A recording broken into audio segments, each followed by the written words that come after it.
За тэгээ. Аха. За. Оо. Сайн баг. сайн. За сайн уу? Сайн. За. За сайн үжирүү. Сайн ажиглаа. За та нэгс үчих. За таны ажилласан. Сайн. За одоо нөгөө яриад исэн юм аянда ойлаа. За Хаашаа явах вэ? одоо ер нь ингэж бож нахна. Ааха. Яг манай офисууд энэ төглийнхээ дөрөнд авахт байдаг. Хоёлаа яваад үйлдвэрээ үзээд явал ямар вэ? За тийм ээ тийм. Үзээд тойроод яваад юм уу үзээд явчихвал тийм. Тэгээд. Миний машинаар явчихдаг уу? За. За дүү хоёлаа хөдлөх юм доо тий. За хөдлөө. За. За сайхан замдаа сайхан танаас асуулууд асуугаа явчихна да. За тэгье. За таны чи одоо Эрдэнэттэй холбогдсон түүх одоо яаж эхэлж байна? Тэгээ би 98 онд нэг Ургамал инх гэдэг компани байгуулад тэгээд одоо их нэртэйгээ хүнсний нэг жижиг дэлгүүр одоо манай энэ төгөл ихтлгүүр гэдэг одоо та хоёр маань юу мэдэн штэ тийм ээ нөгөө нэг та эдэг баг багтлаг павильон байсан. Тэр павильоныг анх бариад тэгээд хүнсний нэг жижиг худалдаа эрхлээ. Тэгээд тэр одоо тэгээд хүнсний бөөний худалдаа болоод тэгээд цаашаа бас одоо хороолны наран баг за тэгээд аршаант тэргээл ингээд энэ төгөл 1 2 үлээ. төгөл 1 1 2 3 4 5 6 гэдэг 6 салбар тийм дэлгүүртэй болоод. Тэгээ нэг мэдсэн чинь баг 40 50 тийм худалдагчтай болсон байсан. Тэгээд тэгж явж бод 2004 онд нэг хүнсний нэг жижиг бас нэг үйлдвэр байгуулаад бас усундаа юм уу тэргээд ингээд талах нарийн боо тэргээд ингээд ийм үйлдвэрлэлийн юм ороод тэгээд явж бод 2005 онд энэ хаан банкны урт талд нэг одоо Next Electronics гэдэг хамгийн анхны миний барьсан барилга тэр л дээ. 2005 онд.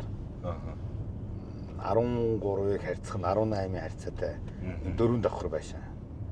Миний хамгийн анхны барилга. Тэгээд тэрийг бариад 2005 онд. Ер нь нэг тийм барилга барьчаад нэг анхны барилгаа барьчаад байж хад юу мэдрэгддэв юм бэ? Бас гоё юм лээ. Энд чи манай аав хэлсэн байхгүй. Манай ааваас насаараа бас нэг тийм одоо нөгөө нам төрийн ажил хийсэн л дээ. За. Тийм тэгээд нөгөө нэгтлэн байхгүй ер нь өөрөө. Тэгээд аав тэг над хэлсэн. Ер нь бол нам төрийн ажил гэдэг бол ингээд сүүлд нь харах үзэх юм байхгүй. Тэгээд цаасан дотор явдаг. Энэ барилга барьна гэдэг чинь сайхан хүнд би тэтэ он тэрийг барьж ясаа тэргээ те. Бас нэг хүн чинь бас нэг ярих харуулах юмтай эдэргээд ингээд аав манаас тэгжсэн. Манай аав ч бид нар ч болохоор эцгийнхээс 8 улаан. За. Тэгээ аав ээжтэйгээ 10 улаан. Бас олуулаа. Тэгээ олуулаа өссөн. Бид нар ч одоо сайхан бужигнж өссөн байна. Тэгээ тоогоотоо тэгээд хувааж идэж. Тэгээ социализмын үед ч нөгөө бүх хүмүүс чинь тэгш манай ээж нэг 300 орчим төгрөгийн цалинтай. Аав нэг 700 800 төгрөгийн цалинтай. Ингээд нийт 1000 гаруй төгрөгөөр л бидний 8 хүүхэд бас тэгэл болгож байсан байгаамаа. Тэгээд бид нар бол нэг дутуу өсөөгүй, илүү өсөөгүй. Тэгээд аав ээжийн цалингаар л тэгэл өсцгөөж сургууль соёл төгсцгөөсөн. Манай одоо ах トゥ нараа бүгдээрээ л одоо ихтэй сургууль төгсөж. Та ч одоо айлын хэд хүүхэд лээ? Би айлын 7 дахь хүүхэд, ээжийнхээ 31 настайд гарсан. Олон ах их чинь нөмөр нөөлөг. Тэгээ би чинь шинэ ууц өмс үзээгүй шүү дээ. Дараа 2 3 амьдсан хувцал одоо өмсч. Ингэж өстөө дөө. Тэгээ тэрний бурууч гэж одоо байхгүй юм да тий. Тэгээд та ч одоо гэр бүлээ Эрдэнэт дэр зохиож байсан. Оюутан байхдаа эхнэр бид нэр танилцаа. Зөв. Тэгээд бид нар чинь нэг төмөр замын нэг айлын нэг карма өрөө гэж ярьдیں۔ Кармач өрөө бишээ. Галтгоо байхгүй. Төмөр замын саарл байшин гудад чинь нэг 4 5 давхар нэг саарл байшин гуд. Тэр чинь баг орон дээрээс галтгоондоо хүрдэг. Орон дээрээ суужгаад хоолоо идэг л тийм жижигхэн галтгоо байдэн шүү дээ. Та нар мэдэн дээ. Жижигхэн тийм галтгоо. Тэнд бид нэр анх оюутан байхдаа 2 дугаар курст байхдаа танилцаад тэгэл төгсөөл тэгэл гэрүүл болоо тэгэл хамтдаа бизсэй гэлээ. Тэгэл хамтдаа л одоо ханыхаа буйн би чинь сайн яваа. Миний ань чинь бол одоо миний одоо бүхэл зүйлийг одоо дэмжиж тусалж миний чинь нарийн бичиг, гэрийн тогооч одоо бүхэл одоо би чинь бас нөгөө зарим үедээ захирал гэх. Тий тэгээд бүхэл үед л хань минь ард ингээл төшиг болж ингэж явдаг. Бид нар чинь 5 хүүхэдтэй. Одоо ман өөцөстө. шууд алгасаар. За миний ань чинь ер нь тэгээд гэртээ ирэхлээр яг л тэгэл яг нэг жоохон хүч шиг л болдсон шүү дээ. Би чинь тэгээд нэг 5 хүүтэй юм шиг л болдсон шүү дээ. Тэг ер нь бандартаа ер нь оройн цагаар ер нь аюу тийм сайхан яриа өрнүүлнэ. Шатар тоглоно. Тэгэл эдгээр чинь нийлээл гадаа гараад сакс тоглоод орж ирэл хүү хаа гэж орц ирцгээдэг. Тэгээд ер нь хүүхдүүдэд их хөгжим тоглох, морин уур тоглох, одоо ингээд хөгжим янз бүрийн юм авиасыг энэ одоо хөгжүүлэх тал дээр маш их анхаардаг. Одоо ачцээ. Тэгээ одоо манай том маань одоо нэг хүүтэй. Тэгээд одоо би ч одоо нөгөө өвөө болсон гэдээ хэлэхээр жоохон дотоод сэтгэл жоохон дундуурхан. Арай ч юм нэг эдгээр насндаа өвөө болчих гэж тэгээд. За одоо ингээд манай нөгөө бетон зургийн үйлдвэр хийж байна. Технологич шинжилгээр манай санчир. За ингээд үйлдвэрээ сайхан танилцуулаад явъя. За энэ болохоор зэрэг манай энэ барилгын салбарт ингээд ашиглаж байгаа хөөсөн чинь манай хамт олон бүгдээрээ мэднэ те. Барилга дээр чинь ингээд хог хаягдлыг гардаг. Тэгэхээр тэр хог хаягдлыг бид нар эндээ авчираад бутлаад тэгээд нөгөө дулаалгын материал лего блок үйлдвэрлэх. За манай компани орон нутгийн болон улсын төсвийн хөрөнгө оруулалттай төслүүд дээр ажилладаг. За Эрдэнэтийн тухайд бол Bridge Construction-ы усан сангийн барилга хамгийн өндөр маркаар явагддаг. B&B Construction-ы лабораторийн барилга, Неман Construction-ы 260 айлын орон сууц болон бусад төслүүд дээр ажиллаж байна. За манай төвөл групп маань бетон зурмгийн үйлдвэрээ өргөх зорилгоор шинэ бетон зурмаг болох 2024 оноос алтанд орж байгаа Үлэмж Венто гэдэг компани байгуулагдсан. За манай энэ шинэ үйлдвэр маань өсөг бетон зурмгийн үйлдвэрээс хүчин чадлын хувьд 2 дахин илүү. За ийм үйлдвэр байна. Манай лего блокны үйлдвэр болохоор хөөсөн блок, бетон блок гэсэн хоёр төрлийн блок гаргадаг. Бетон блок нь ерөнхийдөө суур блок, гараж, зойр, склад өргөтгөлийг барина. Амьдрах байшин болохоор хөөсөн блокороо барина. За хайр дайрныхаа үйлдвэрийн үйл ажиллагааг товчхон танилцуулах юм бол манай уурга дээрээс олборлт хийгдээд за манай энэ үйлдвэрийн дээр энэ талбай дээрээ тээвэрлж авчираад за дээрээсээ үйлдвэрээ тижээгээд энэ 3 төрлийн бутлуураар бутлаад за бутлсан чулуу маань цаашаа тэр улаан харагдж байгаа шигшүүрэн дээр шигшигдээд манай 3 төрлийн хайр маань гардаг.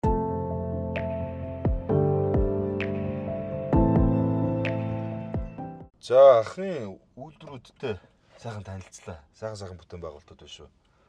Тэгээд бас биенийг их нөхд юм байна тийм ээ. Одоо тэр юуны бетоноо гаргахын тулд тэр дайргын карьер үйж, карьераас гарсан юм манай энэ янз бүрийн лего блок болж байна тий. Тий. Тэг ингээд биенийг ингэж одоо харилцан шүтэлцэж гэх юм уу та. Тийм сайхан харилцаа хамааралтай. Тий, харилцаа хамааралтай. Тэгээ одоо энэ бүхэн чинь нийлээл нэг барилга болно л гэсэн үг шүү дээ тийм ээ. Тий. Одоо бид нар бол ерөөсөө энэ ямар нэгэн төсөл одоо ингээ хэрэгжүүлэхэд өөрсдийнхөө бүтээгдэхүүнээр нэг 60% нь хөргөнө гэж л одоо зорьсон. Тэгээд ямар ч байсан бид нар бол одоо нөгөө одоо нэг тодорхой нэг юм үнийн дүн байгаа юм л да. Одоо жишээлбэл за одоо нэг 9 давхар байшин барья гэж бодъё. Энийг хөрөнгө оруулалтаа нь хэдийн хэмжээний те одоо хөрөнгө оруулалтын хэмжээнд бид нар өөрсдөө үйлдвэрлэж чадах бай гэсэн үг л дээ. Ер нь бол Монгол гэсэн онцлогтой одоо юмыг бид нар заавал хийх ёстой. Бүх юмын цоо шинээр бүтээгээл. Тий. Бидний өв соёл байна шүү дээ. Өв соёлоо бол яг Монгол ухаанаар авч үлдэх ёстой. Хэл, соёл, урлаг тийм ээ. Яг хөгжлийн одоо энэ үнэхээр орчин үеийн бас хөгжлийн хот бол яа гэх юм бол тэр дэлхийн нийтийн л юм дарах хэрэгтэй.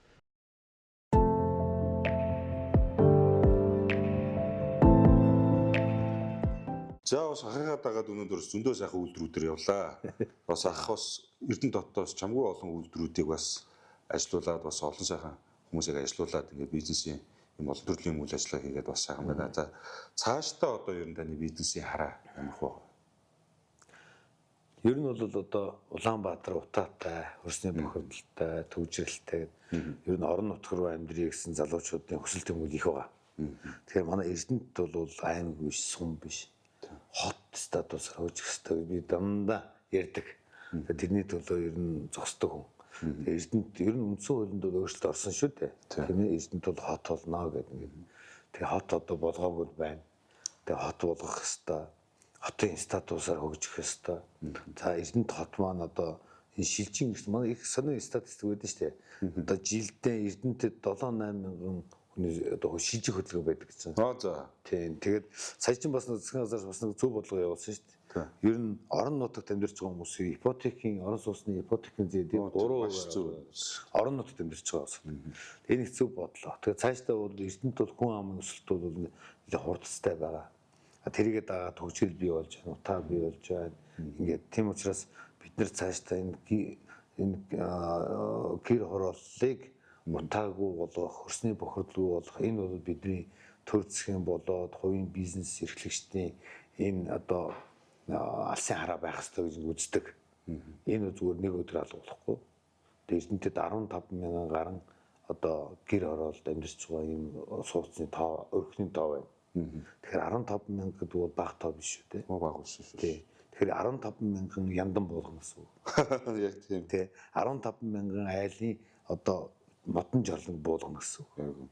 Тэгэхээр хувийн хөвшил төр хоёр бол хамтарч энэ асуудлыг шийдэхэд одоо гол үүрэг гүйцэтгэх хэрэгтэй. Тийм учраас манай би энийг бол яг бас 2-3 жилийн өмнөөс хараад тэгээд ер нь одоо энэ гэр хороолд амьдарч байгаа улсууд ягаад тохилог оруулсан амьдарч болдгоо юм. Хашаантаа сайхан амьдрийгээд манай түн байр Улаанбаатартай манай Эрдэнэтэд ингээд одоо отхон төгсгöd мэдүү одоо энэ зохицуулагчаар нэлж байна. Тэгээд ер нь энэ тал руу бол хүмүүсийн анхаарал нэлээд өрнөж байгаа. Тэгээд яг энийг харчаад ер нь бол энэ барилгын материалын салбарын орон сууцны үнийг хямдруулахын тулд яах ёстой гэхээр ерөөсөө орон нутгатаа хямд өртөгтэй ийм орон сууцыг барихын тулд барилгын материалын үйлдвэр орон нутагт барих ёстой. Одоо хуучин бол одоо социализм гэж ярил. Орон нутаг бол хүнсний үйлдвэр гэж байдсан тийм үү? Тэ? Тэрнтэй ижилхэн орон нутаг болгонд одоо энэ барилгын салбарын жижиг дунд үйлдвэрийг хөгжүүлэх хэрэгтэй байна. Одоо бид нар орон сууцаа барихын тулд бол тэ энэ битэр бол энэ загварын хаус дотор ирсэн байж байна. Тэгээ энэ загварын хауст бол барихын тулд энд орж байгаа материал гэдэг ингэх юм бол тэ одоо өөрсдийн бид нар барьсан нэг 5 үйлдвэр байна гэдэг. За тэр үйлдвэр бол юу гэхээр одоо энийг барихад 60 орчим хувийн одоо өөрсдийн үйлдвэрсэн бүтээгдэхүүнээрээ хангасан. За үнэхээр одоо доторлогооч гэдэг юм уу одоо ингээ бусад зүйлүүд бид нар импортоор орсон бараа бүтээгдэхүүн ашиглаж байна л. Тэгэхээр цаашдаа бид нар энэ үүнийг хямдхан болгоё гэх юм бол орон нутг болгоно байлгана гэдэг. Яагаад би энийг дахин хэлээд нэхээр барилгын материал чи өөрөө их онцлог материал байхгүй. Одоо жишээлбэл Улаанбаатараас бид нэр хүчлэлтэй хасахгүй болоод зөндөл одоо эдийн засгийн одоо үр ашиггүй юм зардлууд гардаг юм байна. Тэгэхээр бас зөндөө олон юмнууд байгаа юм байна. Одоо энэ Эрдэнэт хотод бас цөөнгүй тооны үйлдвэрийг таваар ингэ ажиллуулж байна. За тэгэхээр энэ бүхнийг ажиллуулж манлайлж те ингэж яана гэдэг бас нэг тийм тухайн ур чадвар байдаг. Таны хувьд одоо манлайлагч хүн гэж одоо ямар хүн байх вэ? Баг хамт олныг авч явдаг хүн гэж. Хамгийн одоо юу гэдэг манлайлагч бай, өдөрдөгч бай гэж одоо би бол одоо багаас 23 наснаас ахуулаад одоо бизнесийн үйл ажиллагаанд орсон 90-д оноос ахуулаад тэгээд хамгийн бага нэгжсэн л тэгэл хүнсний жижиг дэлгүүр одоо хамгийн эхлээд бол би лангуун дээр хүнсний худалдаа эрхэлжсэн ч гэдэг юм. Өөр чинь түрүүнд би бас ярьсан цохол тий. Тэгэхээр бол яг би одоо энэ бизнесийн үйл ажиллагаа гэдэг бол тийм амар хялбар зүйл биш л дээ. Одоо бид нар чинь татварын дарамт тэгэл янз янзын нийгмийн даатгалын шимтгэл өндөр байна. За яг хөө тэгэл ажилтныхаа нийгмийн асуудлыг шийдэх гээл ингээл олон тулгымдсан олон асуудал зөндөө байдаг.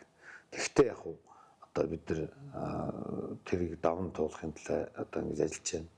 Манлайлагч хүн гэдэг бол ажилчдаа хамгийн одоо хүлээн зөвшөөрөгдсөн тэр хүн өөрөө тэр хамт олонныгоо зөв өдөртөн зохион байгуулад тэднийхээ төлөө ажиллаж чаддаг. Цаана одоо өсөж дэвжих компанийнхаа үйл ажиллагааг сайжруулалтаа хийдэг, хөрөнгө оруулалтаа зөв хийдэг, зөв өдөртдөг ийм хүнийг бол одоо манлайлагч гэж хэлэх баг та.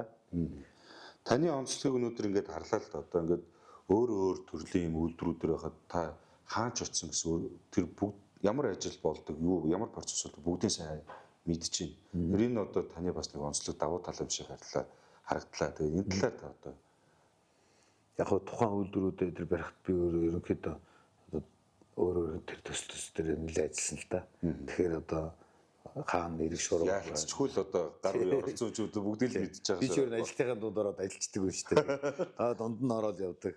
Тэгэл манайхан чинь за захирал ингэж явуу чи би бас голоо бүгдээрээ босноод хөдлөөд ингэ явдаг. Бас энэ олон компани, энэ олон хүнийг бас зангидж нэг чиг шугамд харуулна гэдэг бас нэг таны өөрийн нэг жанжин шугам байдаг бах.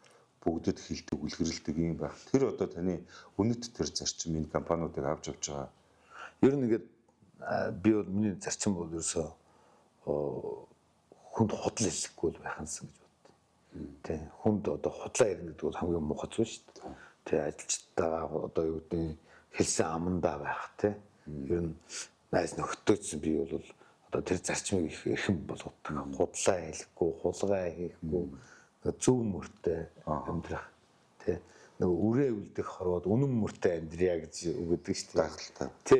Тэгэхээр одоо бид нар энэ цаг үеийн л одоо амьдралыг туулж байгаа усод бидний хойч үе ямар одоо үед амьдрах вэ гэдэг нь бидний одоо энд амьдарч байгаа үеийн энэс одоо маш олон зүйл шалтгаална шүү дээ. Үр хөвгтэй зөв боловсралтай болгоо, ус нийгэмдээ тэ амьдарч байгаа орчиндөө зөв амьдрах гэдэг бол хамгийн чухал. Одоо танаа бас баг хамт олон компани таны өөрөө хэсэг сайхан бид хамтдаа бүтээн тэ. Тэгэхээр одоо бид хамтдаа бүтээн гэдэг энэ урайнд ороод та бүхэн ямар ажил хийж гүйцэтгсэн бэ одоо зөвлөдөл. Тэгээ яг бид хамтдаа бүтээн гэдэг урай бол зүгээр яг тэр ажлыг бүтээн гэсэн илүү тэгээ хүн аливаа ажлыг одоо ингээд хийж бүтээхэд хамтын хөдөлгөөн гэж их зүйл болдог. Одоо зүгээр яг жишээ хэлээ л нэг 9 давхар нэг барилга бариа гэх юм бол 200 орчим хүн ажиллаж ийж. Тэгж нэг бүтээн байгуулалтын босголт хийдэг байхгүй юу? Нэг байшин барьдаг.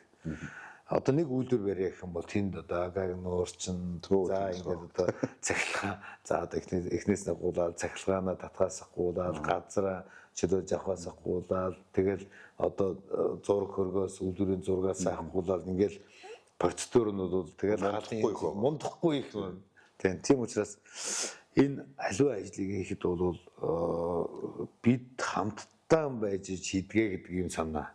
Одоо яг хөө миний одоо цаашдын одоо энэ алсын одоо хараа юу гэхээр энэ Эрдэнэ дотныхон гэр хорооллын утаагүй, хөрсний бохирдолгүй ийм тохилог орон цустай болгосон ийм одоо мөрөөдөлтэй, ийм зоригтой, тэ харизмтай. За ингэж яваа. Тэгээд одоо энийг бол бас олон түвний дэмжлэгээр хийн. Энэ бол төрөө нэг талаас нь төрөөс дэмжих ёстой. Хувийн хвшлүүд нь бол зөв оролцоон сайхан байх хэрэгтэй. Нөгөө талаас нь банк санхүүгийн байгууллагатай одоо хамтарсан юм гурвуулсан, дөрвүүлсэн иргэнтэйгээ ингэсэн харьцсан. Тэгж үж одоо энэ сайхан ажил бүтэх ёстой юм аа.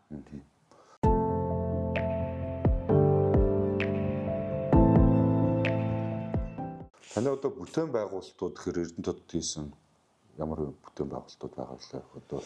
Яг манайх нэг орон сууцны эхэндээ яг нэг хүнсний салбарт бид нар хүнсний сүлжээ дэлгүүргээ явж байгаа. Тэгээд сүүлдээ нэг барилгын салбар руу бас хөө орцсон юм тий. Тэгээд яг орон сууцны бас нэг нийтдээ нэг 500-600 айлын орон сууц барьсан байгаа. Тэгээд явж байгаа кокард ингээд төсөл ковидын үед яг 2-3 жил зогссон. Тэгээд одоо яг үргэлжлээд ингээд дуусч орж байгаа. Манайхаас одоо байр авсан хүмүүс бол ерөнхийдөө сэтгэл ханамжийн баталгаа их сайхан байдаг. Тэгээ дахин тэр байранд амьдарч байгаа хүмүүс нь дахиад нөгөө эн чин байрны хэрэгцээ, орон сууцны хэрэгцээг доороос нь өсөнд дэмжиж идэм байл. Тэгээд одоо нэг ах トゥ дахиад байр авдаг ч юм уу, дахиад үр хөвгт нь одоо байр орон сууцны хэрэгцээ гаргадаг тийм хүмүүс бол байнга л хандаж идэг тийм. Тэгэхээр бол бас аливаа зүйлийг хийхдээ миний ганц зарчим байгаа. Сайн материалаар сайн юм хийх л зорилготой ажилдаг. Яг уу ажилд бол алдаа оноо нэг юм гарна штэ. Тэр бол ажил хийж байгаа хүнд алдаа гардаг юм биш нэгч байхгүй. Нэг ажилд хийж байгаа алдаа гарна. Тэгээ алдаанаас суралцаад одоо урагшлах хэрэгтэй. Яг үнэ. Тийм.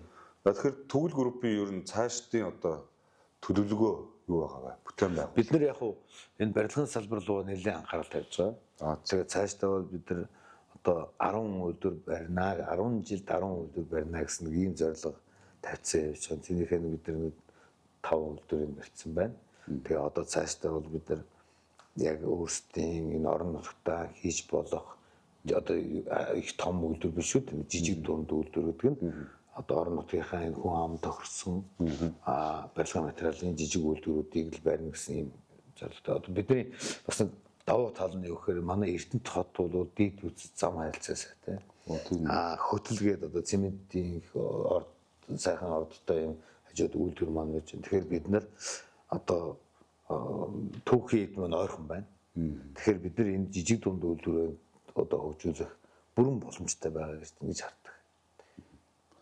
За ингээд одоо танд ярилцсанд баярлалаа. Бас Төгөл группийн та бүхний одоо бид хамт та бүхтэй байсан сайхан урандор яриагаа өндөрлөё. Баярлалаа. За.